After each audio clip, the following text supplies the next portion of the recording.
didn't forget you. I didn't. I'm using my old, well, my first Kindle. Let's see if I can read it any better. These darn cataracts mess with my eyes. I guess that's what it is. Oh, shoot. Now it done went somewhere else.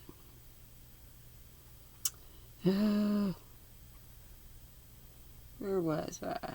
Chapter 9. Chapter 9. Here we go. Chapter 9. A morning in Market Basing, I guess. Basing. Ah, well, said Mrs. Copley as she bustled out of the room. Another day. That's what I always say when I wake up. Another day, thought Tuppence, sipping strong black tea. I wonder if I'm making an idiot of myself. Could be. Wish I had Tommy here to talk to. Last night muddled me. Before she left her room, Tuppence made entries in her notebook on the various facts and names that she had heard the night before, which she had been far too tired to do when she went up to bed.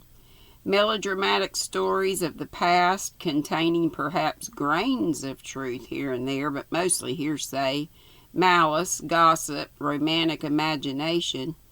Really, thought Tuppence, I'm beginning to know the love lives of a quantity of people right back to the 18th century, I think.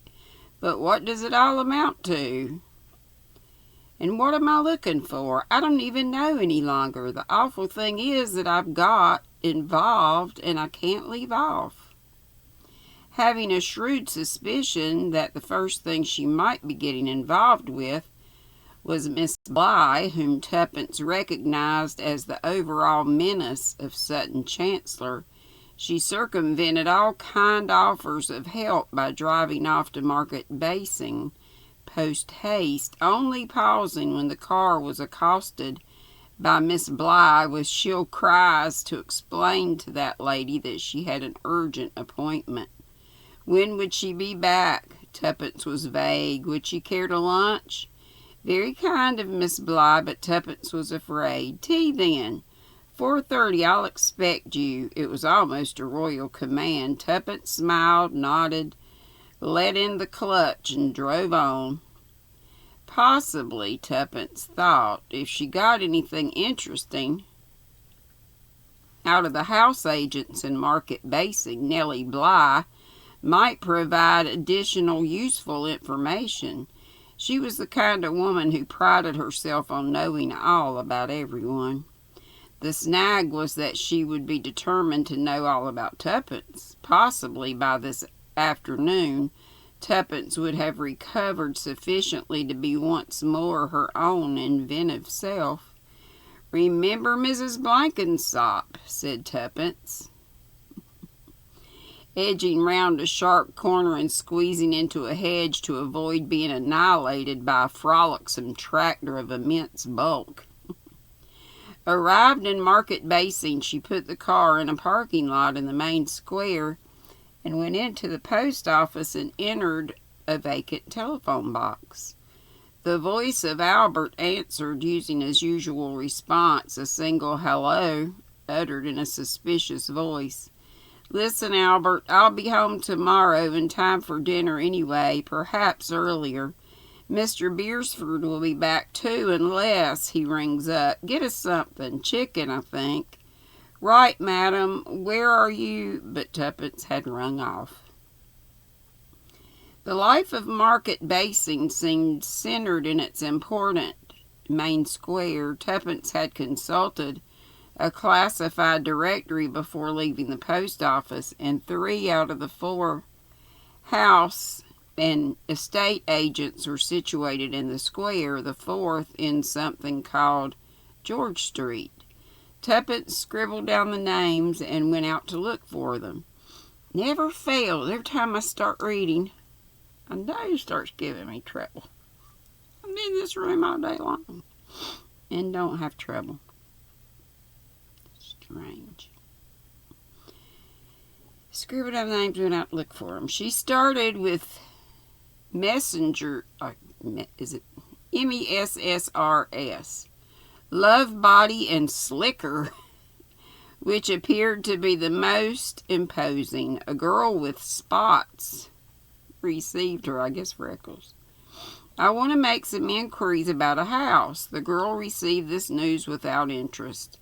Tuppence might have been inquiring about some rare animal. I don't know, I'm sure, said the girl, looking round to ascertain if there was one of her colleagues to whom she could pass Tuppence on. A house, said Tuppence. You are house agents, aren't you?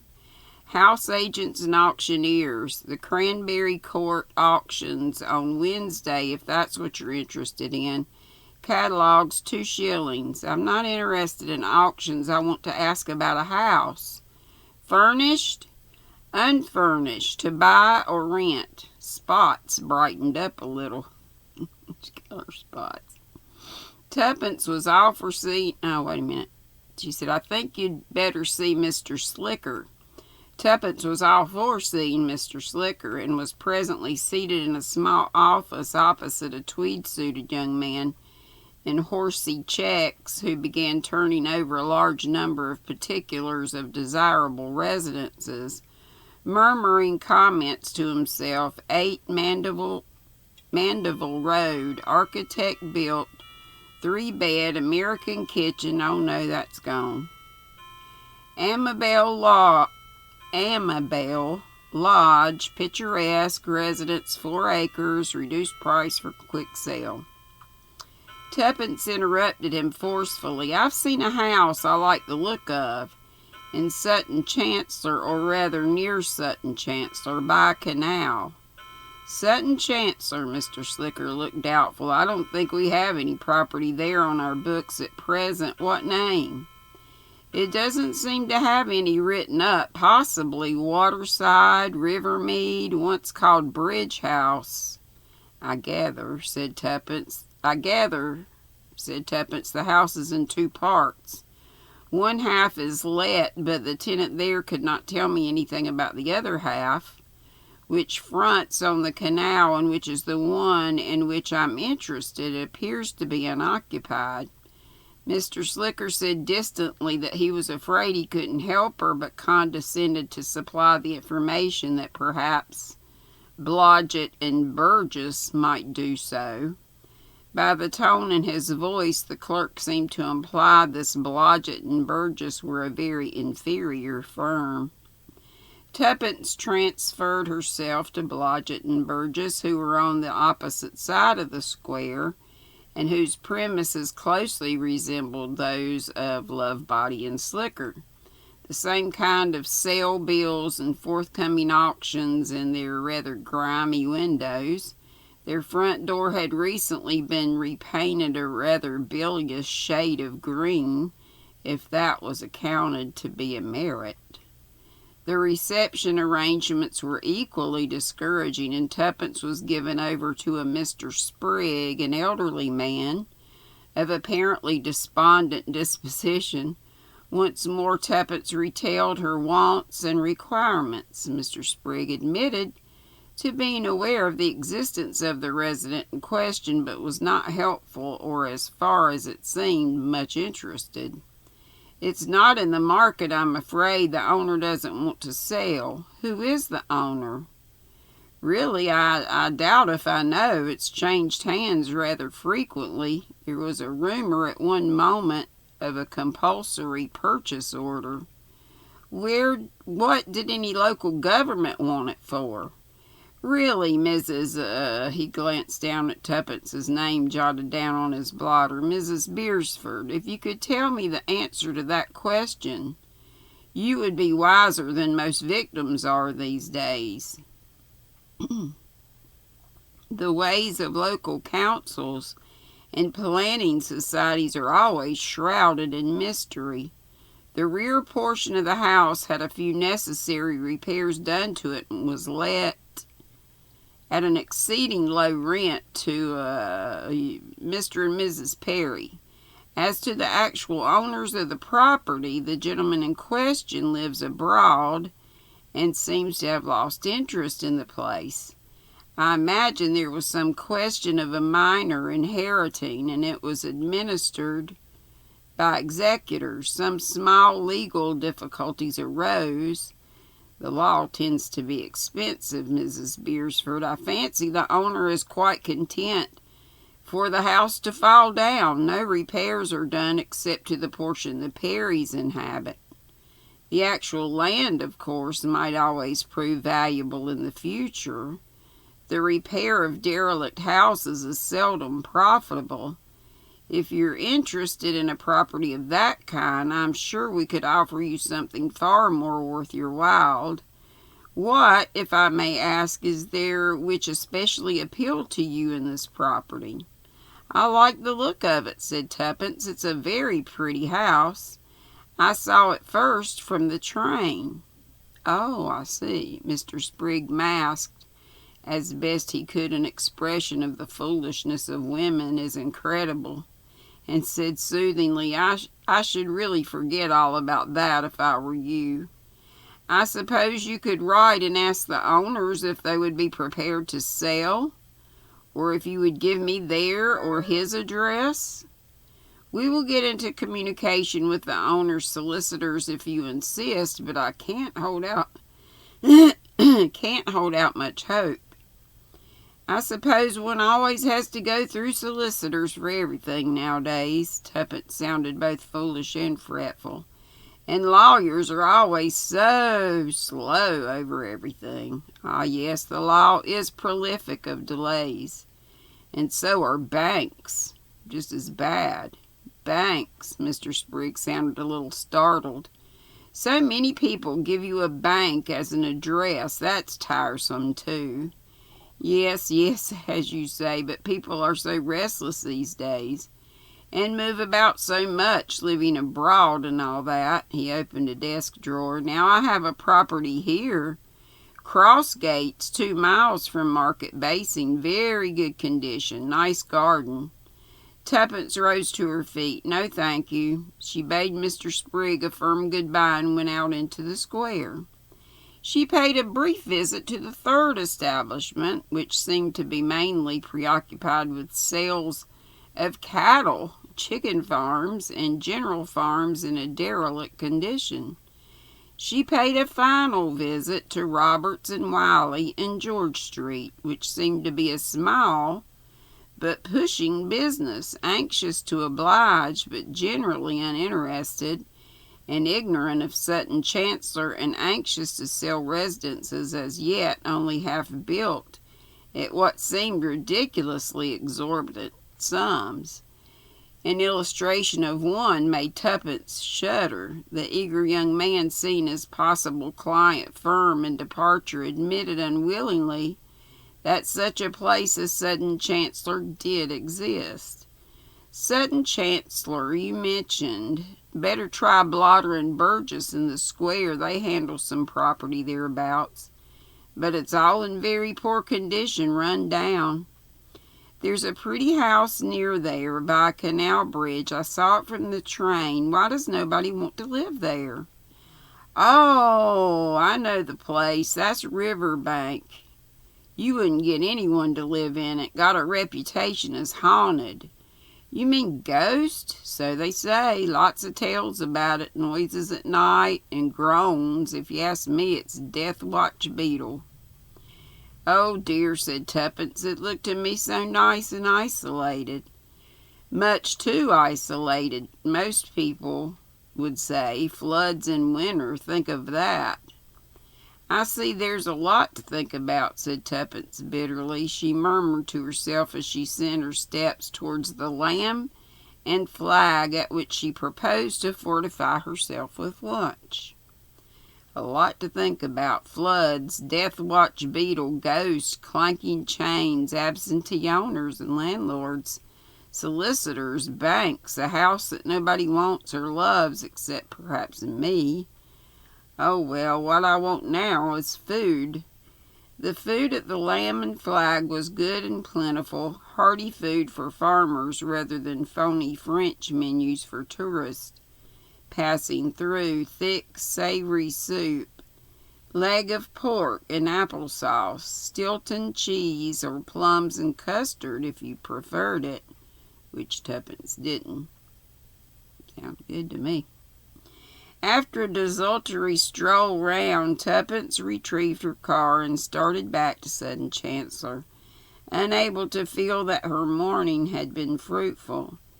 As she turned the last corner and Sutton Chancellor Church came into view, tuppence saw the vicar emerging from the churchyard. He walked rather wearily.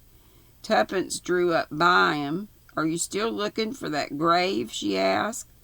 The vicar had one hand at the small of his back. "Oh dear," he said, "my eyesight is not very good. So many of the inscriptions are nearly erased. My back troubles me too. So many of these stones lie flat on the ground.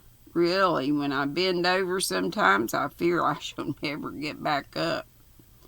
"I shouldn't do it any more," said tuppence. "If you've looked in the parish register and all that, you've done all you can." "I know, but the poor fellows seem so keen, so earnest. I'm quite sure that it's all wasted labor. However, I really felt it was my duty. I have still got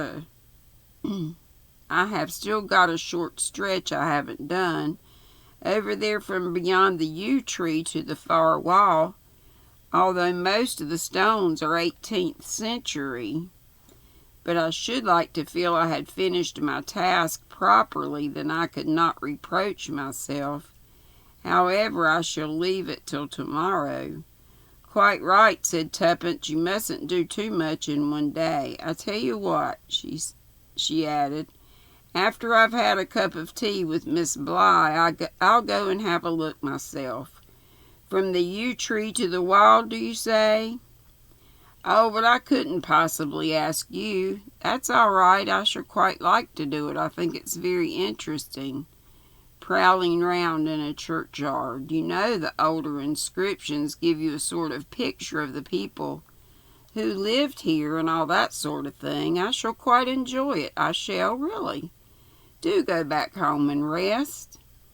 "Well, of course, I really have to do something about my sermon this evening. It's quite true. You are a very kind friend, I'm sure. A very kind friend." He beamed at her and departed into the vicarage. Tuppence glanced at her watch. She stopped at Miss Bly's house. Might as well get it over, thought tuppence.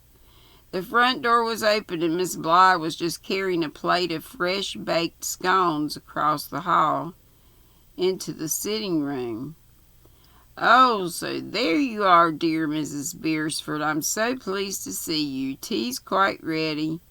The kettle's on. I've only got to fill up the teapot. I hope you did all the shopping you wanted," she added, looking in a rather marked manner at the painfully evident empty shopping bag hanging on tuppence's arm.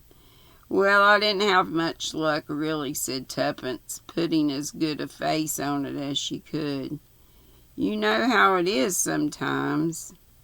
Just one of those days when people just haven't got that particular color or the particular kind of thing you want. But I always enjoy looking round a new place, even if it isn't a very interesting one."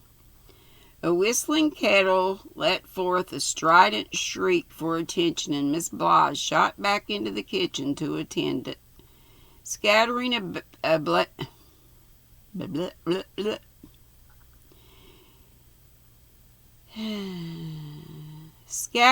batch of letters waiting for the post on the hall table. Tuppence stooped and retrieved them, noticing as she put them back on the table that the topmost one was addressed to a Mrs. York, Rose Trellis Court for elderly ladies, at an address in Cumberland. Might be where the what was her name? Started with a C, didn't it? Back from the beginning. "Really," thought tuppence, "I'm beginning to feel as if the whole of the country is full of nothing but homes for the elderly. I suppose in next to no time Tommy and I will be living in one. Only the other day some would-be kind and helpful friend had written to recommend a very nice address in Devon. Married couples, mostly retired service people, quite good cooking. You brought your own furniture and personal belongings. Miss Bly appeared with the teapot, and the two ladies sat down to tea. Miss Bly's conversation was of a less melodramatic and juicy nature than that of Mrs. Copley, and was concerned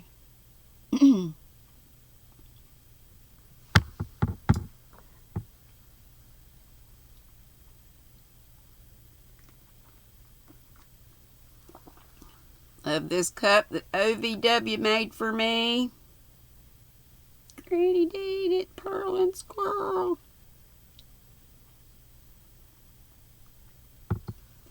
Way back before her house caught fire. I hate that happened to her, but they're okay now.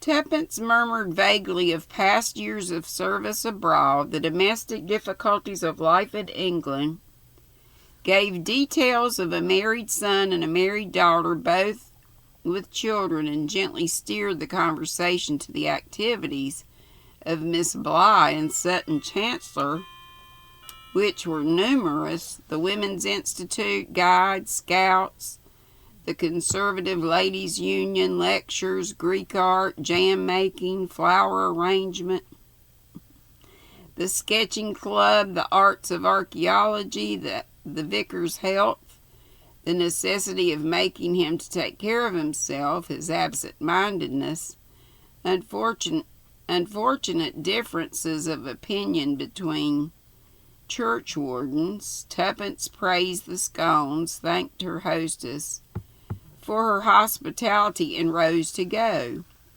"You're so wonderfully energetic, Miss Bly," she said. "How you manage to do all you do, I cannot imagine. I must confess that after a day's excursion and shopping, I feel just a nice little rest on my bed. Just half an hour or so of shut-eye, a very comfortable bed, too. I must thank you very much for recommending me to Mrs. Copley. A most reliable woman, though of course she talks too much. Oh, I found all her local tales most entertaining. Half the time she doesn't know what she's talking about. Are you staying here for long?" "Oh, no, I'm going home tomorrow. I'm disappointed at not having heard of any suitable little property. I had hopes of that very picturesque house by the canal. You're well out of that. It's in very poor state of repair. Absentee landlords, it's a disgrace." "I couldn't even find out who it belongs to. I expect you know. You seem to know everything here." "I've never taken much interest in that house. It's always changing hands. One can't keep pace. The Perrys live in half of it, and the other half just goes to rack and ruin." Tuppence said goodbye again and drove back to Mrs. Copley's. The house was quiet and apparently empty. Tuppence went up to her bedroom, deposited her empty shopping bag, washed her face and powdered her nose, tiptoed out of the house again, looking up and down the street. Then, leaving her car where it was, she walked swiftly round the corner and took a footpath through the field behind the village, which eventually led to a stile in the churchyard. Tuppence went over to the stile into the churchyard, peaceful in the evening sun, and began to examine the tombstones as she had promised. She had not really had any ulterior motive in doing so. There was nothing here she hoped to discover. It was really just kindliness on her part. The elderly vicar was rather a dear, and she would... Elderly Vicar was rather a dear, and she would like him to feel that his conscience was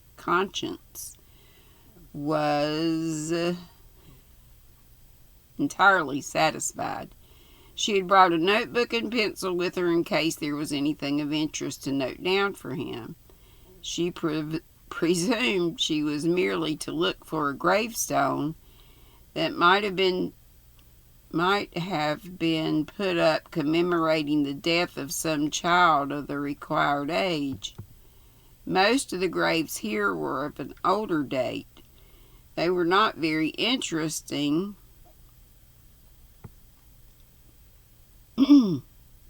not old enough to be quaint or to have touching or tender inscriptions. They were mostly of fairly elderly people.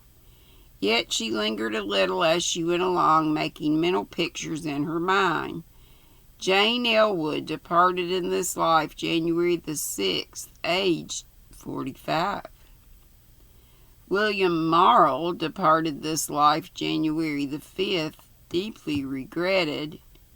Mary Treves, 5 years old, March 14th, 1835. That was too far. That was too far back. In thy presence is the fullness of joy. Lucky little Mary Treves. Or Treves. T-R-E-V, yes. She had almost reached the far wall now. The graves here were neglected and overgrown. Nobody seemed to care about this bit of the cemetery. Many of the stones were no longer upright, but lay about on the ground. The wall here was damaged. Many of the stones were no longer lay about on. Okay, the wall here was damaged and crumbling. In places it had been broken down. Being right behind the church, it could not be seen from the road, and no doubt children came here to do what damage they could. Tuppence bent over one of the stone slabs. The original lettering was worn away and unreadable, but heaving it up sideways, Tuppence saw some coarsely scrawled letters and words, also by now partly overgrown. She stopped to trace them with a forefinger and got in a word here and there. Whoever offend one of these little ones, millstone, millstone, millstone, and below, in uneven cutting by an amateur hand, here lies Lily Waters. Tuppence drew a deep breath as she was conscious of a shadow behind her, but before she could turn her head, something hit her on the back of her head, and she fell forwards onto the tombstone into pain and darkness. She's getting too close. And next is called Book 3, Missing a Wife. And Chapter 10 is called A Conference and After. Yay! I made it through without falling asleep. Over 28 minutes. Woo! Chapter 10 is called A Conference hyphen and After. Y'all have a good night, day, whatever it is, whenever you listen to this. Be sweet, don't be ugly. Love y'all. Hope to see you tomorrow live at 5. I had a little surprise live today. Several of you made it. Some of you didn't. I'm sorry if you didn't. I didn't know I was going to do it till right before. And I thought it would be a good idea to just pop on and then take our squirrel folk over to do a raid to Miss Kelly's Crochet Adventures. And we did, and she was so tickled. I loved it. She got to meet some new folks. And Angie,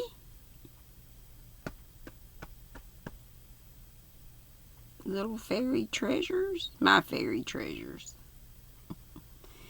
She came up on the panel, and I think she and Kelly were fast friends. I love it. Good night. See you tomorrow, I hope. I say be sweet, don't be ugly. I did. Bye.